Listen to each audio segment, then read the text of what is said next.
apartmaneke 15 qatî ango bilindahiya 5 metroyî. Karê wan paqijkirina derveyî avahiyan ango hilkişine endüstriyê ye.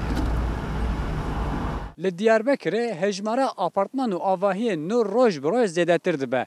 Ji bo paqijkirina wan jî pîşê nû derdikevin holê, çiyageriya endüstriyê jî ji wan yêke. Hilkişine endüstriyê bi teknîkên çiyageriyê dimeşe û hemû tevdîrên xebatkaran birê û rêbazên çiyageran tên standin. Lewra kar gelekî xeternak e.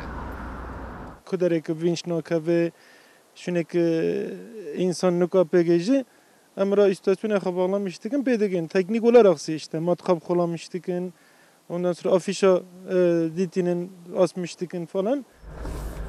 Ji ber ku talûkeya ketinê zêde ye, kêndirên taybet ku heta 5 tonan jî dikarin zeft bikin, li ser banan tên girêdan. Lê dîsa jî zehmetiyên pîşê naqedin. Tabii tim bixebtin diharinde. Ama baran dibare iş nabe, bapır şente iş nabe, rupere iş nabe.